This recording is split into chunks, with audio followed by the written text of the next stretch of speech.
A verdade da fé, sem rodeios. Reflexões com Ricardo Gondim.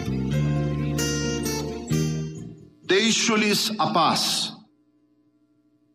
A minha paz lhes dou. Também no capítulo 15, no versículo de número 11.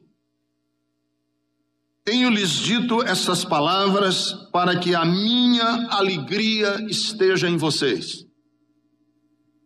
Há duas palavras aqui que eu quero chamar a atenção: paz e alegria. Lembrem-se que nós estamos nos 36 horas, antes de Jesus ser crucificado. Essa palavra que Jesus dá para os discípulos foi a menos de 48 horas antes dele ser crucificado. E ele fala de duas palavras que são chaves para a nossa existência: paz e alegria. O que é paz? Paz é tranquilidade. Uma pessoa que tem paz. O que é uma pessoa que tem paz? Paz, poder passear. Levar os seus filhos para ir passearem na Praça da República hoje à noite. Não tem isso. Dormir sem sobressaltos. Paz. Vai dormir sem sobressalto. Sem estar, como diz lá no Ceará, aperreado. Você vai dormir e deitar a cabeça no travesseiro sem sobressaltos. Isso é paz. O que é paz? É acordar numa casa que de manhã, na hora que você acorda, não tem gritaria. Existe coisa mais terrível do que você acordar numa casa, num lar, que de manhã é com gritaria. As pessoas já estão se xingando umas às outras. Paz, o que é paz? É você trabalhar numa empresa, é você trabalhar numa instituição do governo, sem medo de que amanhã você vai ser despedido, sem perseguição do chefe de cima, sem conspiração das pessoas ao seu redor. Isso é paz. Paz é você viver sabendo que se acontecer algum imprevisto na sua vida, qualquer imprevisto, você não vai ser abandonado. Por exemplo, num casamento, numa relação familiar, numa relação de companheirismo, de amizade entre pessoas que trabalham juntos, eu e os meus pastores, você e seus companheiros de trabalho, ou você e sua família, que se acontecer algum imprevisto na sua vida, você não será abandonado. Isso é paz. A pessoa tem paz na alma, porque tem essa segurança de que se acontecer algo na minha vida, eu não serei jogado num canto. É paz. Então Jesus disse: a minha paz eu lhes dou. Mas ele também diz no versículo 11 do capítulo 15, que eu disse isto para vocês, para que vocês tenham alegria. Eu falei para vocês que uma vida boa é a combinação de duas coisas: paz e alegria. O que é alegria? Vamos também pensar de uma maneira sem grandes elucubrações. O que é alegria? Alegria é descontração. Eu sou descontraída, solta os ombros. Alegria é você rir. Rir. Dá boas risadas na vida. Pessoa alegre, ele ri. Uma mesa, uma refeição em que a gente conversa fiada. Eu gosto dessa expressão. Conversa fiada. Alegria. Olha lá, numa refeição, numa mesa, jogando conversa fora. Alegria. um bate-papo com amigos em que você conversa de tudo descontraídamente. Isso é alegria. Jesus disse: eu falo isso para que vocês tenham alegria. Eu confesso para vocês, uma das maiores perdas que eu tive com a partida do Alisson, meu amigo, foi a alegria. Ele era um homem alegre. Meu amigo, eu nunca estive junto com o Alisson que a gente fosse para uma mesa de uma refeição e a gente não risse, não descontraísse.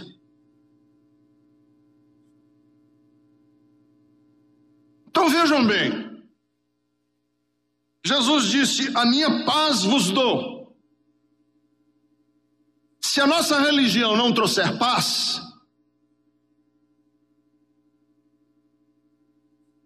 se você não se sentir em paz, se a nossa religião nos torna pessoas noiadas, eu gosto dessa expressão da moçada aí, o cara é noiado, sabe o que é noiado? Cheio de paranoia.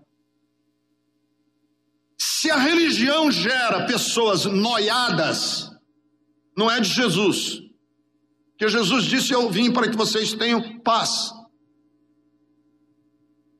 Um culto cheio de paz, uma vida cristã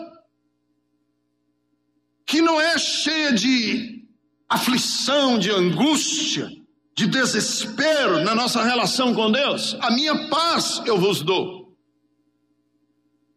Encontrei a Cristo, parou, acabou com todo tipo de angústia que eu tinha, e não gerou mais angústia.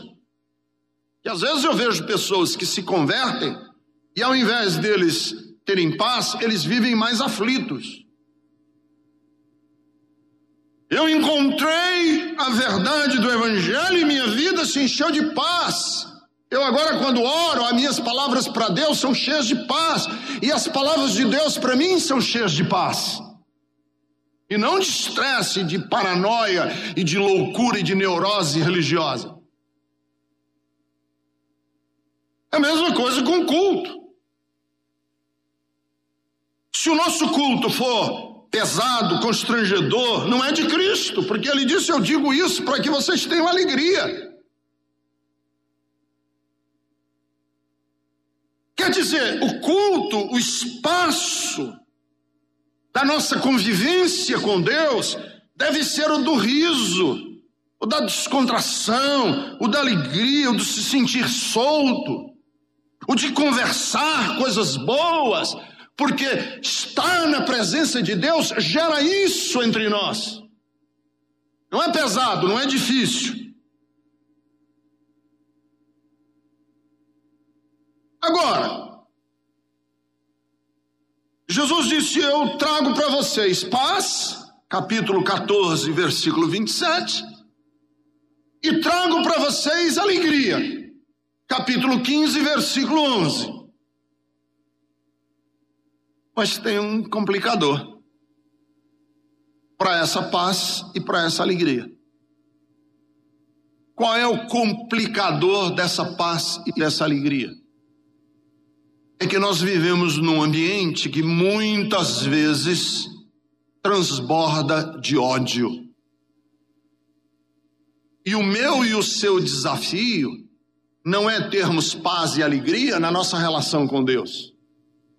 Porque paz e alegria na nossa relação com Deus, isso é líquido e certo. Jesus veio para trazer isso. O problema é a gente ter paz e alegria, porque na nossa relação com o mundo, nós encontramos ódio. Que foi do versículo 18 em diante. Lembrem-se que Jesus está para morrer, para ir embora. Jesus não vai mais estar com os discípulos aqui na terra. E como Jesus não vai estar mais com os discípulos aqui na terra, ele está advertindo que eles precisam manter paz e alegria numa atmosfera, num ambiente de ódio, que é complicado você ter paz e alegria quando você está rodeado de ódio. Não com Deus. Não tem nada a ver com Deus, porque com Deus nós temos paz e alegria. É com o próximo, é no ambiente, é onde a gente vive. Aprendendo a lidar com ódio. Porque eu aprender a lidar com o meu próprio ódio já é complicado. Eu lidar com o ódio que tenho dentro de mim é uma coisa complicada. Perdoar os meus inimigos, oferecer o rosto para quem me bater é complicado. Ser misericordioso é difícil. Agora, eu lidar com o ódio alheio é mais complicado ainda. E aí Jesus nos fala algumas coisas muito interessantes. Como que nós podemos ter paz e alegria quando nós estamos rodeados de ódio? Porque ele fala aqui o seguinte, algumas coisas. Que nós temos que manter paz e alegria, e que nós podemos ter paz e alegria neste mundo, mesmo sabendo que as condições dos discípulos são tão inclementes, tão difíceis, como foram as condições que Jesus viveu. Nós vivemos em um mundo em que as condições em que nós vivemos são tão horríveis, como foram horríveis as condições em que Jesus viveu. Veja o versículo 18 e o começo do versículo 19. Se o mundo os odeia, tenham em mente que antes o mundo me odiou. Se vocês pertencessem ao mundo, ele os amaria como se fossem dele.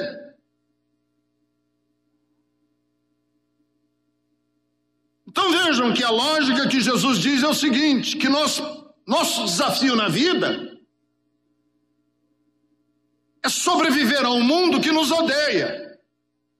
Como foi o desafio de Jesus sobreviver e não perder a alma num mundo que odiou a ele? Então nós temos que sair dessa coisa de que nós estamos aqui hoje de manhã para que Deus transforme a nossa vida e transforme o nosso viver, para que a gente não tenha que experimentar um mundo cheio de ódio. Não. O mundo vai ter ódio. O mundo é cheio de ódio. A dificuldade nossa não é acabar com o ódio do mundo. A dificuldade nossa é eu sobreviver no meio de um mundo que está cheio de ódio.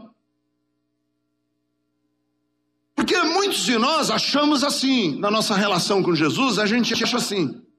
E isso é uma coisa totalmente errada. Que a gente aplica a lógica dos nossos pais. 90% dos pais e mães pensam assim: eu vou trabalhar, vou lutar, vou me dedicar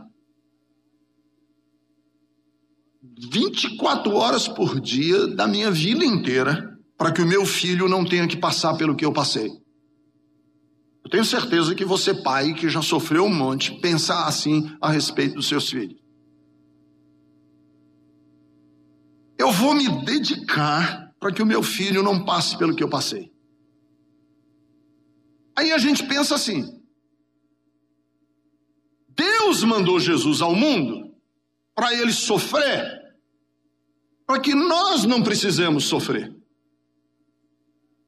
Porque Jesus veio ao mundo pensando assim: eu vou dar a minha vida para o Ricardo não ter que passar pelo que eu passei. A gente pensa assim de Jesus. Jesus diz assim: eu vou dar a minha vida para o Ricardo não ter que passar pelo que eu passei. É isso? Não é isso. Por que não é isso? Porque você é o que você é pelo que você passou. E quando você não quer que o seu filho passe pelo que você passou, você está condenando o seu filho a ser uma pessoa sem a têmpera, a grandeza que você tem. Porque a grandeza e a têmpera que você tem foi pelo que você passou. Não é para que você eu vou trabalhar para que meu filho não tenha mais isso. Que aí você tira do seu filho a oportunidade dele ser brigador como você é brigador, de ser uma mulher de força como você é uma mulher de força. Tem pai que diz assim: eu andei de ônibus, mas agora eu não quero que meu filho nunca mais ande de ônibus. Eu trabalhei, mas aí meu filho não vai ter que trabalhar. Eu tive que suar a camisa, mas meu filho não vai ter que suar a camisa. Aí você cria um menino fofo.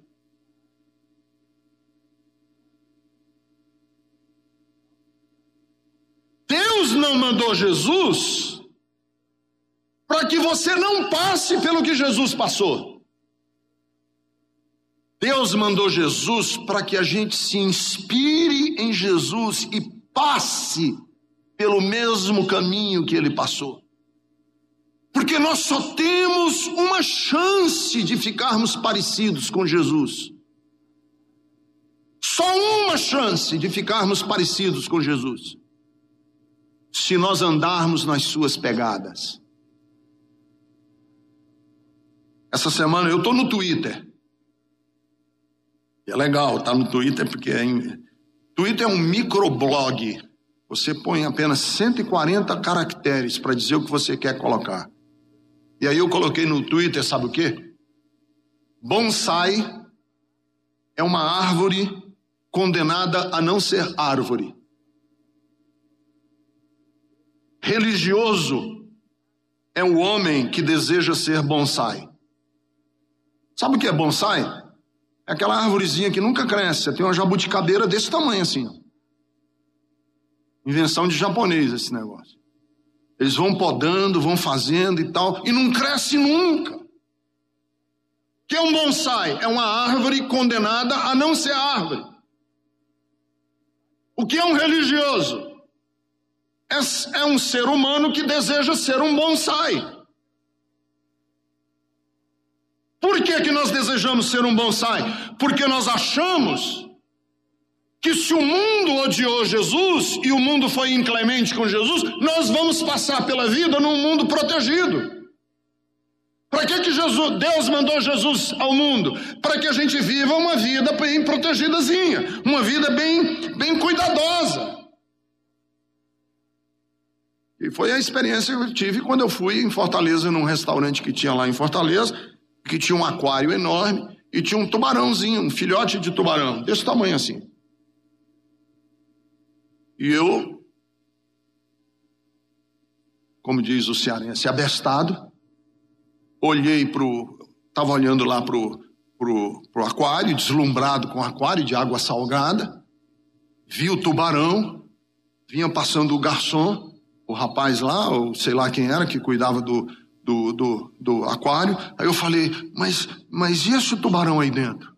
E quando ele ficar grandão? Aí o rapaz olhou para mim e disse assim: senhor, tubarão de aquário não cresce nunca. Ele fica desse tamanho para sempre. Religião é gerar homens de aquários, bonsais, porque promete que nós não vamos viver num mundo cheio de ódio. Mas Jesus diz: se o mundo os odeia, tenham em mente. Se o mundo odeia você, tenham em mente que ele odiou antes a mim.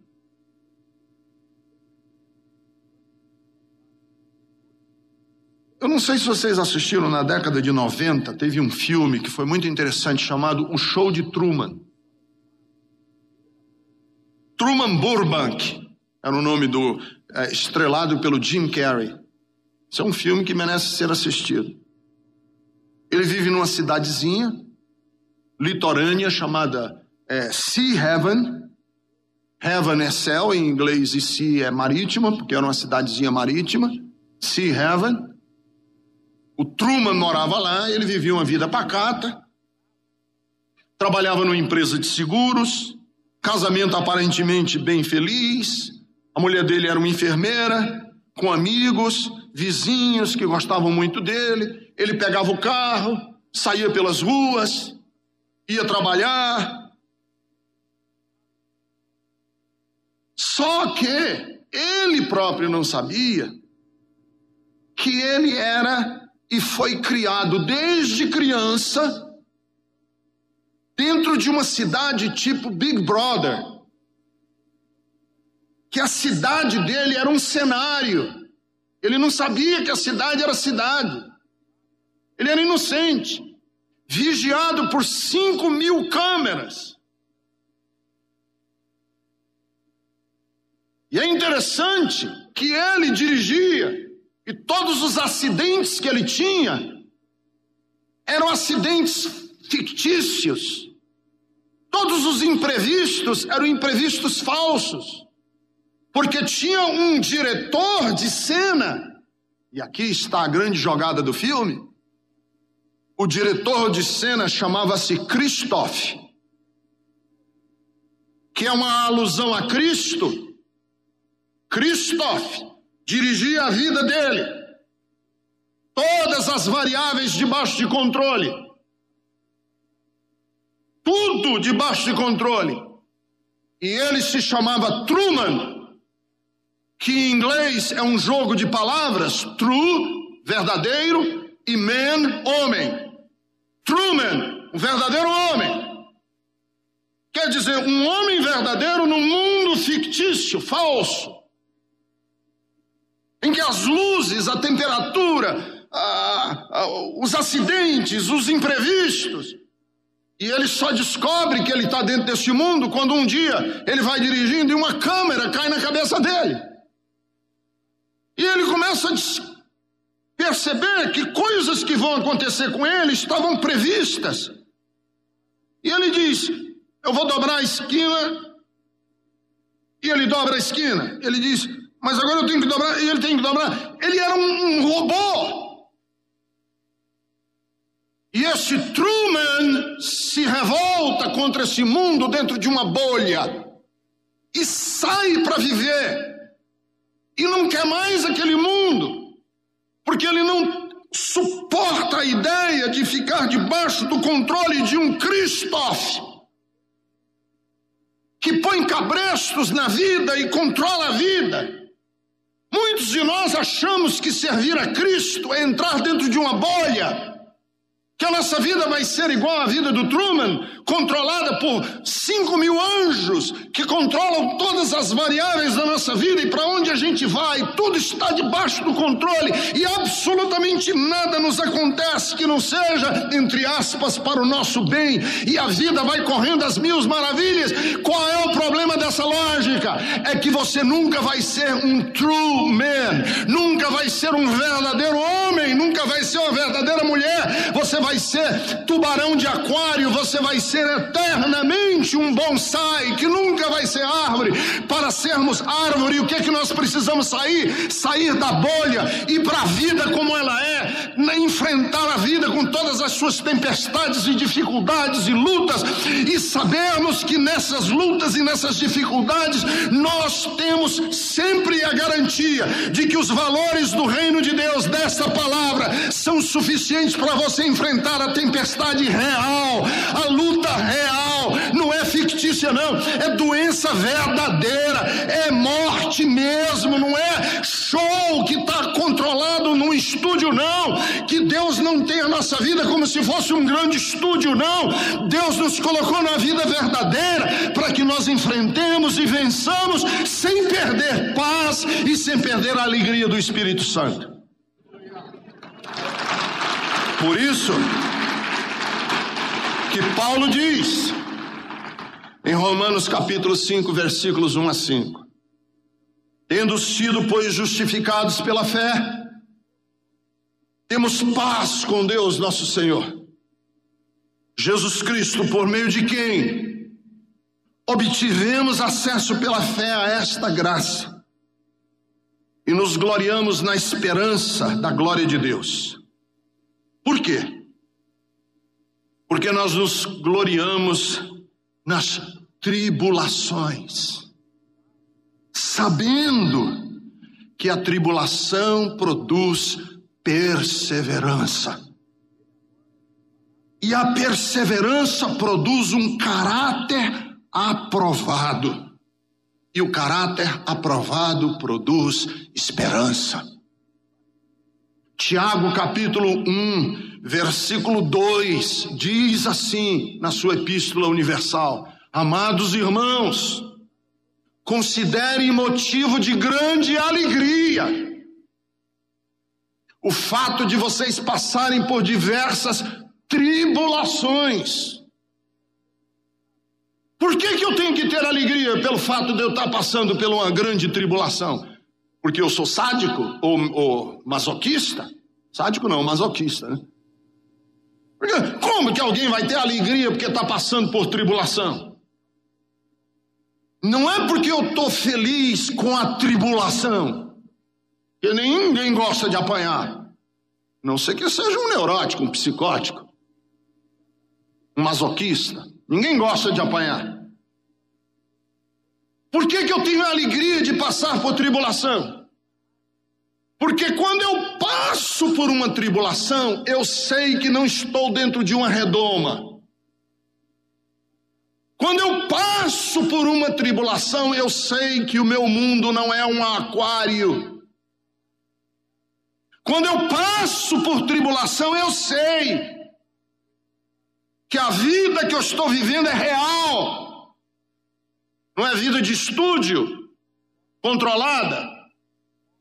Quando a gente fazia experimento de química e queria fazer uma equação química, matemática, para dar certo, tinha que considerar nas CNTP, me lembro dessa expressão. O que é a CNTP? Condições normais de temperatura e pressão. A temperatura tem que ser exata, a pressão atmosférica tem que ser exata. O ambiente é ideal, que não existe. Por isso Tiago diz: irmãos, considerem motivo de grande alegria o fato de passarem por diversas provações, pois vocês sabem que a prova da vossa fé produz esperança, perseverança. E a perseverança deve ter ação completa, a fim de que vocês sejam maduros e íntegros, sem lhes faltar coisa alguma. 1 Pedro 3,13: quem há de maltratá-los, se vocês forem zelosos por fazer o bem? Todavia, mesmo que venham sofrer por praticar a justiça, sejam felizes. Porque é melhor sofrer fazendo bem. Por que é melhor sofrer quando a gente faz o bem? Porque quando eu sofro, mesmo fazendo o bem, eu sei que o sofrimento não é porque eu pequei, porque o mundo está caído, porque Deus é contra mim, porque o diabo está na minha vida. Por quê? Se eu sofro mesmo fazendo o bem e eu tenho que ficar feliz com isso, é porque aí eu percebo que o mundo que eu estou vivendo é verdadeiro, não é fictício, não é falso. Por isso, Jesus disse: se o mundo os odeia, tenham em mente que antes me odiou. E que o projeto de Deus mandar Jesus ao mundo não foi uma farsa, não foi uma encenação, não foi uma coreografia, não foi um balé, não foi uma trama de teatro. Foi verdade, ele veio e viveu entre nós e viveu a nossa condição humana. E Jesus disse: se eu sofri, vocês também vão sofrer, porque esta é a vida. Os discípulos precisam estar certos de suas convicções, porque as nossas convicções só são convicções se elas passarem no teste do fogo. Senão não é convicção, é conveniência. Eu vou repetir, sua convicção só é convicção se ela passar no teste do fogo. Porque senão não é convicção, é conveniência. Olha o que Jesus diz na última parte do versículo 19 do capítulo 15 de João e o versículo 20. Todavia vocês não são do mundo, mas eu os escolhi tirando-os do mundo. Por isso o mundo os odeia. Lembrem-se das palavras que eu lhes disse: nenhum escravo é maior do que o seu senhor. Se me perseguiram, também perseguirão a vocês.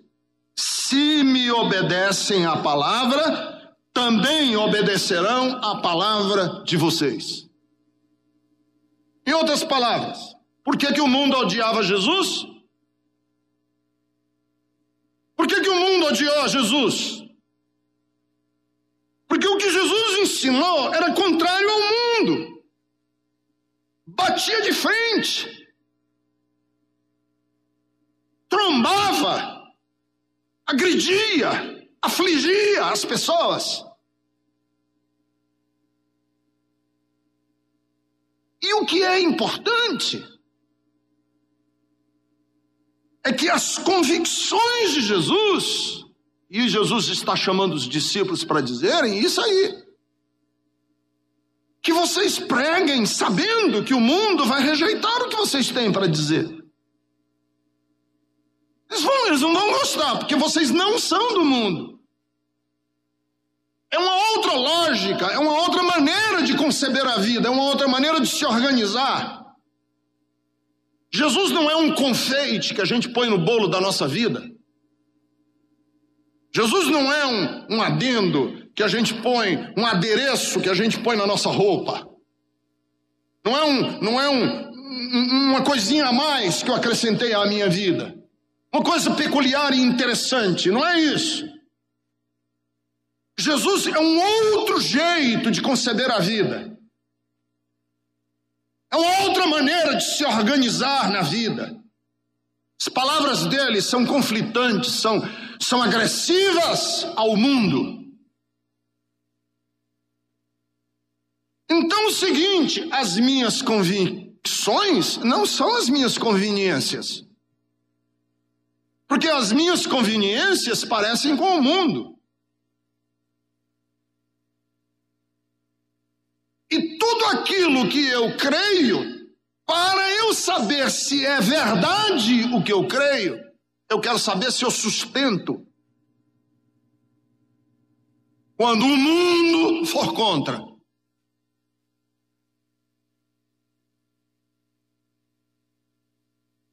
Muitos anos atrás eu escrevi na capa de uma Bíblia minha, antiga, velha, que eu tenho, já usada, as páginas já estão se soltando, mas eu escrevi na contracapa da minha Bíblia. Quando eu ainda era um pastor de 23, 24 anos de idade. Eu escrevi assim: o valor de uma verdade não está no lucro que os seus seguidores desfrutam dessa verdade. O valor da verdade está no preço que os seus seguidores estão dispostos a pagar por ela. O valor de uma verdade não é comprovada pelos benefícios que aqueles que abraçam essa verdade desfrutam. O valor de uma verdade está no preço que eu estou disposto a pagar por ela.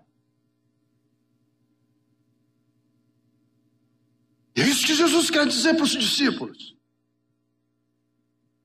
Eu vim para trazer paz, eu vim para que vocês tenham alegria, mas saibam que as convicções de vocês vão ser testadas na rejeição ostensiva de uma sociedade que é contra aquilo que eu vou ensinar, que eu ensinei, que trouxe ódio para cima de mim e vai trazer ódio para cima de vocês. Então, uma pergunta que nós temos que fazer para nós mesmos é: eu prego, eu afirmo, eu creio, até o ponto que me traz benefícios, é bom para mim, ou eu prego, eu afirmo, eu creio, até o ponto que vai custar a minha vida. Isso é uma pergunta que nós temos que fazer a nós mesmos. Eu sou cristão por quê? Porque eu vou para o céu? Porque é benefício para mim? Traz benefício para minha casa? Ou essas convicções seriam afirmadas debaixo de um tribunal, de uma inquisição, que se eu afirmasse isso eu seria morto? Eu tenho que colocar isso diante de mim. Porque senão não é convicção, é conveniência. E é conveniente acreditar numa coisa que me promete ter ruas de ouros no céu. Cara, quem não quer uma religião dessa? É aquela história do pastor que está pregando e diz assim, olha, se você não acreditar, semana passada um rapaz não acreditou, o carro veio, bateu e ele morreu. E ainda foi para o inferno. E se você acreditar, você vai para o céu hoje. E Deus... Quem quer Jesus? Esse cara foi um imbecil. O cara foi um louco, um idiota. Opa, eu quero. Quem não quer um negócio desse? Quem quer morrer atropelado por um carro na calçada? Se você crê, você para de sofrer. E tudo que você quiser, Deus vai lhe dar. E a vida vai ser boa para a sua vida, para a sua história. E todos os seus desejos se cumprirão. E antes do fim do ano, todas as pessoas da sua casa vão se converter que ainda não estão convertidas. Quem quer esse Jesus? O cara foi um lunático, um marciano, um louco. Todo mundo quer. Claro que todo mundo quer. A pergunta não é essa. A pergunta é, você estaria disposto a continuar crendo em Jesus mesmo que isso trouxesse sobre você o ódio do mundo inteiro? Você continuaria dizendo que o jeito de Jesus, que aquilo que ele tem para ensinar, precisa ser atentado por qualquer pessoa, mesmo que o mundo lhe odeie por isso, e que você tenha que pagar um preço altíssimo, semelhante ao preço que Jesus pagou? Essa é a pergunta que nós todos temos que responder a nós mesmos, porque senão a nossa convicção é conveniência. E as nossas convicções não são conveniência. Quando nós dizemos, Jesus, eu creio que as tuas palavras são as mais lindas que os meus ouvidos já ouviram. Eu creio que tu és o Senhor e que tu mereces a minha vida. E eu estou disposto a deitar a minha vida por ti. E eu vou terminar dizendo o seguinte, que Jesus mostrou para os seus discípulos num ambiente de ódio, num ambiente em que as nossas convicções têm que ser afirmadas, que a ignorância de quem não sabe nada é menos ruim do que a rejeição à verdade. A ignorância de quem não sabe nada é menos ruim do que a rejeição daquele que conhece a verdade. Porque no versículo 24 ele diz assim, verdade, o versículo 23, aquele que me odeia, não, volta, 22. Se eu não tivesse vindo e lhes falado, eles não teriam culpa pelo seu pecado. Aquele que me odeia também odeia meu Pai. Porque se eu não tivesse realizado no meio deles obras que ninguém fez, eles não seriam culpados do pecado. Mas agora eles a viram e odiaram a mim e a meu Pai. Entenderam a lógica aqui que Jesus diz? Gente que não sabia nada é menos ruim do que aquele que viu Jesus fazendo e rejeitou. E a outra coisa que impressionante, que Jesus bate nessa tecla o tempo inteiro, que ver milagre não confirma a fé. O nosso problema não é que nós precisamos de uma nova revelação para eu poder crer. O nosso problema é que nós já temos revelação o suficiente para crer e não fazemos nada com ela. Esse é o nosso grande problema. Nós já vimos, nós já sabemos, nós já fomos tocados pelo Espírito. Porque mais importante do que achar a verdade é decidir o que fazer com ela depois que você a acha. O que eu faço com ela depois que eu a encontro?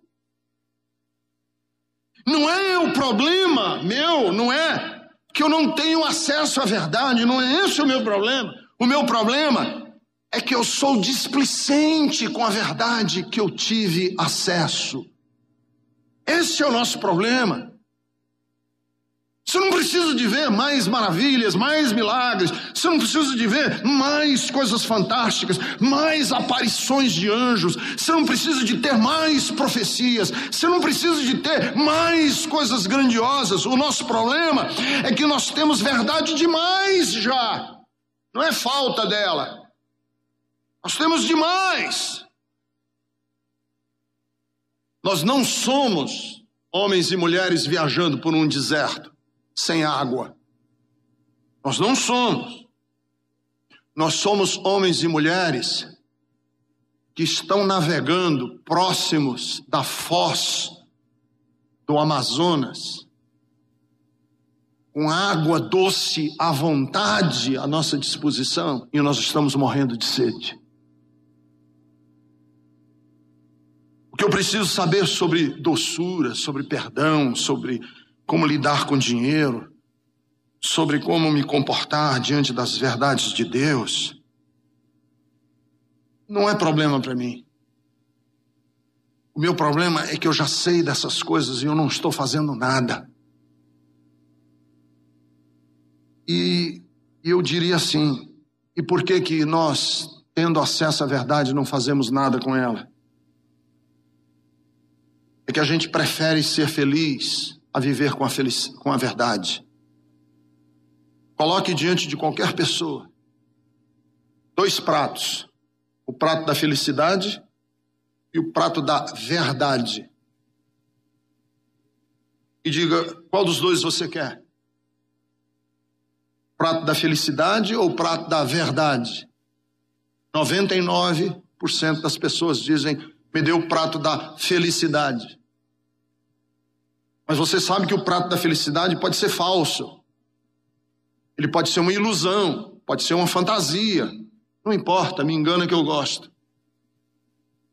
E o prato da verdade? Não, ela é muito dura, eu não quero ela. O grande problema nosso é que se eu colocar para você um prato conforto e o prato liberdade, 90% das pessoas preferem o conforto à liberdade. Por quê? Porque a liberdade tem riscos, perigo, e o conforto tem segurança, tem redoma, tem bolha. Você vive dentro de um mundo controlado, confortável, sem risco nenhum.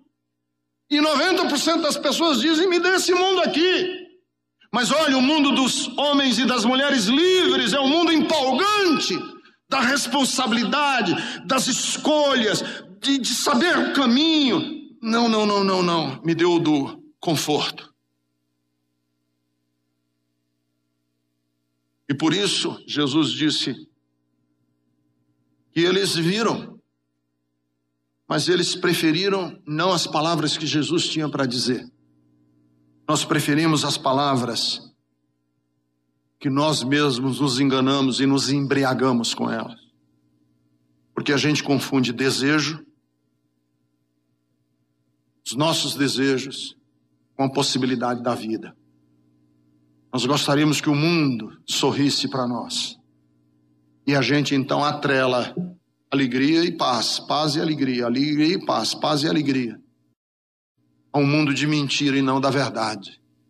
E a gente acha que só vai encontrar paz e alegria no dia que a gente viver no mundo das CNTP, no mundo das condições normais de temperatura e pressão. E esse mundo das condições normais de temperatura e pressão só existe em equações matemáticas de química e de física. Ele não existe no mundo real. Porque não existe um mundo com a pressão atmosférica exata, não existe um mundo em que a temperatura é sempre exata, não existe um mundo em que as condições e as variáveis do mundo estão sob pressão e efeito de um grande diretor de cena que organiza todas as coisas para o nosso bem-estar. Isso é uma ideia que nunca vai acontecer e nós vivemos angustiados e aflitos a vida inteira.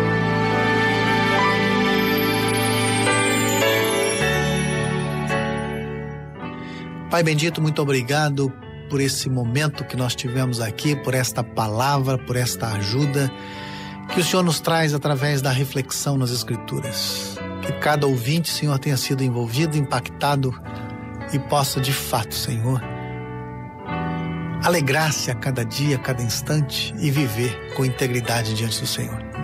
Ajuda, Senhor, a circunstância de cada um. Muita gente, Senhor, que sofre, muita gente que precisa do seu socorro. É em nome de Jesus que nós oramos. Amém.